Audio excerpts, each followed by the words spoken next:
সকলোকে সুপ্ৰভাত জনাই নতুন এটা ভিডিঅ'লৈ আপোনালোক সকলোকে স্বাগতম জনাইছোঁ। আশা কৰিছোঁ নিশ্চয় আপোনালোক সকলো ভালে আছে, ভালে থাকক। আজিৰ দিনটো আপোনালোকৰ ভালে ভালে যাওক তাৰে কামনা কৰিছোঁ। আজি হৈছে 30 জুন।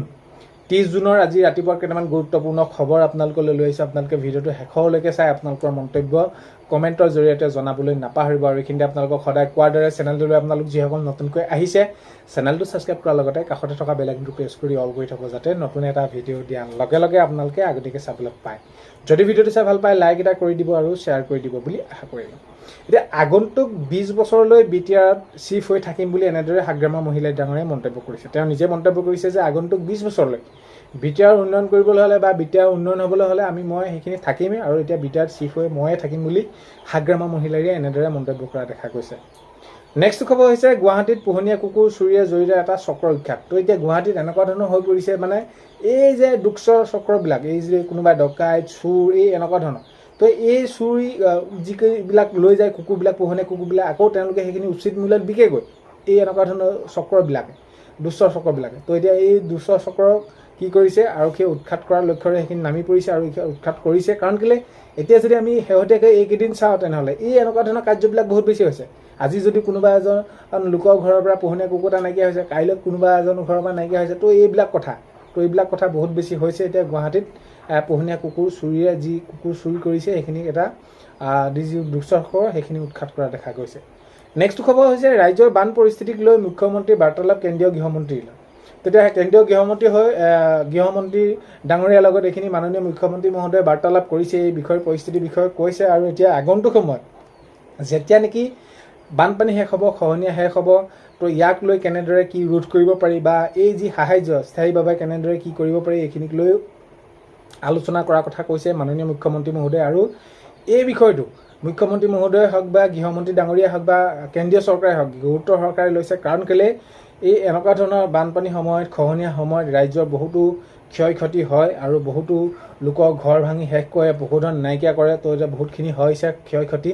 তো আগন্তুক সময়ত কিদৰে সহায় কৰিব পাৰি, কেনেদৰে কামবিলাক কৰিলে ভাল হ'ব, এইখিনিও তেওঁলোকৰ পৰা পৰামৰ্শ লৈছে। যিসকলৰ এতিয়া ঘৰ যিসকলে সেইখিনি উটুৱাই লৈ গৈছে, তো আগন্তুক সময়ত দেখা যাব কি কেনেদৰে লৈ এতিয়া দেখা গৈছে ৰাজ্যৰ বান পৰিস্থিতিক লৈ মুখ্যমন্ত্ৰীয়ে বাৰ্তালাপ কেন্দ্ৰীয় গৃহমন্ত্ৰীৰ লগত। নেক্সট খবৰ হৈছে অসমৰ সকলো জিলাকে সাৱধানতা অৱলম্বন নিৰ্দেশনা। তো সাৱধানে থাকিবলৈ সেইখিনি প্ৰশাসনে জনাইছে যে কোনটো সময়ত কি হ'ব সেইখিনি কোনো গম নাপায়। বানপানীৰ সময়ত বা এই ভূমিস্খলনৰ সময়ত সকলো সাৱধানে থাকিব লাগে। আৰু যিসকলৰ বিশেষকৈ ঠাইত এই বানপানী হোৱাৰ পূৰ্ণ সম্ভাৱনা থাকে, মানে হয়েই প্ৰত্যেক বছৰ, তো সেইসমূহ ঠাইত ৰাতি যিহেতু হঠাৎ হয়তো বাঢ়ি আহিব পাৰে বানপানী, তো ইয়াক লৈ সকলো ঠাইতে সেইখিনি কি কৰিছে, সাৱধান হৈ থাকিবলৈ এইখিনি মন্তব্য কৰিছে। আৰু এতিয়া সকলো সাৱধান থকাটো উচিত। কাৰণ কেলৈ বিপদ কেতিয়া কাৰ বাবে আহে সেইখিনি কোনেও গম নাপায়। মুঠৰ ওপৰত এতিয়া সাৱধান থকাটো নিজৰ বাবে ভাল। বানত ঘৰ দুৱাৰ হেৰাইছে, শোকত ভাগি পৰিছে চিমেণ্ট চাপৰি নৈপৰীয়া। তো যিহেতু এতিয়া হয়, আমি আমাৰ আপোন ঘৰখন যদি আমি চকুৰ সন্মুখতে যদি বানে উটুৱাই লৈ যোৱা দেখোঁ, ঘৰত পুহি থকা বছৰ বছৰ ধৰি পশুধনবিলাক যদি মুখৰ আগতে সেইখিনি লৈ যোৱা দেখোঁ, আমি বছৰটো খেতি কৰি পিনি যদি ভঁৰালত সেইখিনি আমি সাঁচি ৰাখিছোঁ আমাৰ বছৰটোৰ বাবে, তো সেইখিনি যদি আমি উটুৱাই লৈ যোৱা দেখোঁ আমাৰ চকুৰ সন্মুখত, তো কেনেকুৱা ধৰণৰ এটা পৰিস্থিতি হ'ব। তো এতিয়া বানত ঘৰ দুৱাৰ হেৰাই শোকত ভাগি পৰিছে চিমেণ্ট চাপৰি নৈপৰীয়া। নেক্সট খবৰ হৈছে ভুৱা চিকিৎসক। এতিয়া মুখ্যমন্ত্ৰী মহোদয় কঠোৰ হৈছে আৰু মুখ্যমন্ত্ৰী মহোদয়ে এইখিনি নিৰ্দেশনা দিছে যে ভুৱা চিকিৎসকৰ বিৰুদ্ধে এইখিনি কি হৈছে। এতিয়া ভুৱা চিকিৎসক বুলি কোৱাৰ লগে লগে আমাৰ মনলৈ কি আহে যে ভগৱানৰ দৰে আমি সেইখিনি চিকিৎসকক আমি গণ্য কৰোঁ। কাৰণ কেলৈ কিবা এটা হোৱাৰ লগে লগে চিকিৎসকে সকলোখিনি সমাধান কৰে। আৰু যদি ভুৱা চিকিৎসক হ'বলৈ হয় কেনে এটা পৰিস্থিতিলৈ গুচি যাব আপোনাৰ স্বাস্থ্য, আপোনালোকে ভাবি চাওক।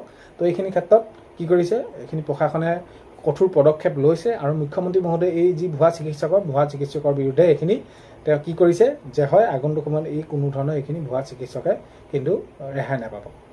নেক্সট খবৰ যদি চাওঁ পেঞ্চন সময়মতে পাবই লাগিব মুখ্যমন্ত্ৰী মহোদয়ে জনাইছে। যিহেতু কৰ্মচাৰীসকলে সেইখিনি তেওঁলোকে কৰ্মৰতৰ দিনত চৰকাৰৰ বাবে হওক ৰাইজৰ বাবে হওক সেইখিনি সেৱা আগবঢ়ালে। আৰু এতিয়া পেঞ্চনটো পাবৰ সময়ত তেওঁলোকে দলিয়ে আকৌ তেওঁলোকে পাবৰ বাবে বছৰ বছৰ ধৰি অপেক্ষা কৰিব নালাগিব। আৰু যদি কোনোবাই এই কাৰ্যত জড়িত হয় যে তেওঁলোকৰ কাম সময়মতে কৰি দিয়া নাই, তেনেহ'লে তেওঁলোকৰ ব্যৱস্থা যিসকল কৰ্মচাৰী থাকে সেইখিনি উচিত ব্যৱস্থা গ্ৰহণ কৰাব, হয়তো দৰমহা পতন হ'ব পাৰে।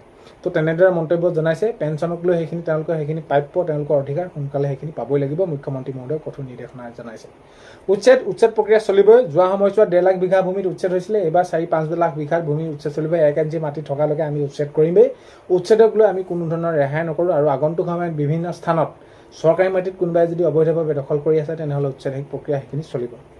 নেক্সট খবৰ যদি চাওঁ, অৰুণাচল ডামবুকত অব্যাহত বানৰ সাংসাৰিক ৰূপ। তেতিয়া আমি যদি চাওঁ তেনেহ'লে অৰুণাচলৰ ডামবুকত অব্যাহত আছে বানৰ সাংসাৰিক ৰূপ। আৰু কাৰণ কেলে এতিয়া যদি আমি এই ধৰণৰ বানপানী যদি সময়ত চাওঁ তেনেহ'লে প্ৰত্যেকটো ঠাইতে বানপানী হোৱা দেখা গৈছে। অসমৰ বিভিন্ন প্ৰান্তত বানপানী, অৰুণাচলত বিশেষকৈ বানপানী হোৱাৰ বাবে আকৌ অসমত বানপানী হৈছে। এতিয়া অৰুণাচলতো ডামবুকত এইখিনি অব্যাহত আছে বানৰ সাংসাৰিক ৰূপ। নেক্সট খবৰ যদি চাওঁ, ধেমাজিত উপস্থিত হৈছে মন্ত্ৰী কেশৱ মহন্ত আৰু সুশান্ত বৰগোহাঁই। তেওঁলোকে মন্তব্য কৰিছে যে আমি এই যি বানপানীত যিসকলৰ ক্ষতি হৈছে আমি স্থায়ীভাৱে সেইখিনি সহায় কৰিবলৈ চেষ্টা কৰিম আৰু সেইখিনি কৰিমেই। আমি তাক লৈ বহুত বেছি চিন্তা কৰাৰ প্ৰয়োজন নাই। আৰু এইখিনি কি কেনেদৰে কৰি পাৰি আমি আপোনালোকৰ পৰা পৰামৰ্শ ল'ম আৰু আগন্তুক সময়ত কি কেনেদৰে কৰিলে ভাল হ'ব সেইটো আমি ব্যৱস্থা কৰি দিম। নেক্সট খবৰ যদি চাওঁ, শিৱসাগৰত সদৌ টাই আহোম ছাত্ৰ সন্থাৰ সংবাদমেল। তো এতিয়া দেখা গ'ল শিৱসাগৰত সদৌ টাই আহোম ছাত্ৰ সন্থাৰ সংবাদমেল। তো আজি 30 জুনৰ ৰাতিপুৱা খবৰ এইকেইটা আপোনালোকক জনালোঁ। ভিডিঅ'টো আপোনালোকে শেষলৈকে চাই থকাৰ বাবে বহুতেই বেছি ধন্যবাদ। এইখিনিতে আপোনালোকক এটা অনুৰোধ কৰিম, চেনেলটোলৈ যদি আপোনালোক নতুনকৈ আহিছে ছাবস্ক্ৰাইব কৰাৰ লগতে কাষতে থকা বেল আইকনটো প্ৰেছ কৰি অল কৰি থ'ব, যাতে নতুন এটা ভিডিঅ' দিয়াৰ লগে লগে আপোনালোকে আগতীয়াকৈ চাবলৈ পায়। আজিলৈ মানে অন্য এটা ভিডিঅ'তে লগ পোৱাৰ আশাৰে বাই।